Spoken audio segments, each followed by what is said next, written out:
The name is Bond. James Bond. Hello everyone, it's Zane here from Zane's 007 Fancast, and today we're talking about Thunderball, or as I like to call it, James Bond goes on holiday, accidentally saves the world, and somehow spends most of the film underwater. If you've ever watched Thunderball and wondered, hang on, who's that? Why is everyone wearing scuba gear? And why has Sean Connery spent half the film looking like he should be on a Caribbean cruise? Don't worry, because today we're explaining Thunderball so simply that even someone who's never seen a Bond film can follow it. First things first, this is Bond's fourth adventure. After Dr. No, From Russia with Love, and the massive success of Goldfinger, the producers had one tiny problem. How do you make Bond even bigger? Simple. You give him more money, more women, more explosions, more gadgets, more underwater scenes, and approximately 300 scuba tanks. Congratulations, you've made Thunderball. So, what's it about? Imagine you're the world's most evil criminal organization. You've tried stealing secrets, you've tried assassinations, you've tried blackmail. Now you think, let's steal 2 nuclear bombs instead, because apparently that's easier. That's exactly what SPECTRE does. They hijack a NATO bomber carrying 2 atomic bombs, hide the bombs underwater, then send a message to the world's government saying, give us millions of pounds or we start deleting cities. It's basically the world's most dangerous ransom note. Naturally, MI6 looks around the office. Everyone suddenly becomes fascinated by their paperwork. So M sighs, looks at Bond and says, off you go, again. Bond's assignment is simple.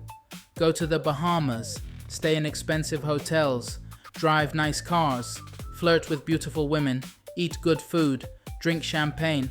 Honestly, if someone forgot to mention the nuclear bombs, this sounds like a travel brochure. Meet the villain. The main bad guy is Emilio Largo. Imagine if a millionaire yacht owner decided, you know what? I'd quite like to end civilization today. That's Largo. He's calm. He's polite. He's incredibly rich. He owns a massive yacht. He plays cards. He smiles constantly, which in Bond films usually means he's absolutely psychotic. Then Bond meets Domino. She's Largo's girlfriend. Although girlfriend might be generous, she's more like someone who hasn't quite realized she's dating the villain. Bond immediately starts flirting, because of course he does. If James Bond walked into a supermarket, he'd somehow leave with 3 phone numbers and a mission briefing. Eventually, Bond discovers Domino's brother was murdered by Largo. At that point, she decides, actually, maybe dating the evil terrorist wasn't my best life choice. Fair enough. Then comes Fiona Volpe. Volpe in Italian means fox. She's one of the best Bond villains ever. Why? Because she isn't fooled by Bond. She isn't impressed by Bond. She doesn't immediately fall in love with Bond. Instead, she spends most of the film trying to kill him, which is probably the healthiest relationship Bond has ever had. She matches Bond joke for joke. She's clever, dangerous, confident, and every time she's on screen, you know something exciting is about to happen. Why is everyone swimming?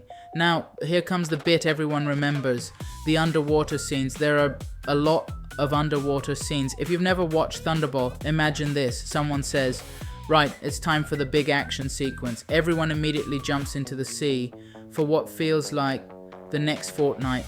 There are divers, spear guns, explosions underwater, underwater scooters, sharks, even underwater fist fights, which, if you've ever tried punching someone underwater, is about as effective as slapping them with wet spaghetti. It looked incredible in 1965. Today, you might occasionally wonder if your television has frozen. Of course, this is James Bond, so he gets gadgets, a jetpack, a rebreather that lets him breathe underwater, a Geiger counter, a waterproof camera, and the Aston Martin DB5 returns. Because after Goldfinger, the producers knew, if it isn't broken, put it back in the film. Good decision. So, is Thunderball any good? Absolutely. Is it slower than Goldfinger? Yes. Does it have perhaps slightly too much scuba diving? Also yes.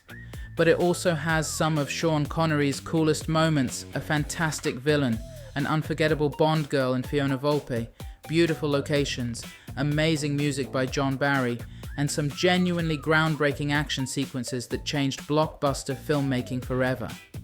Back in 1965, people had never seen anything quite like it.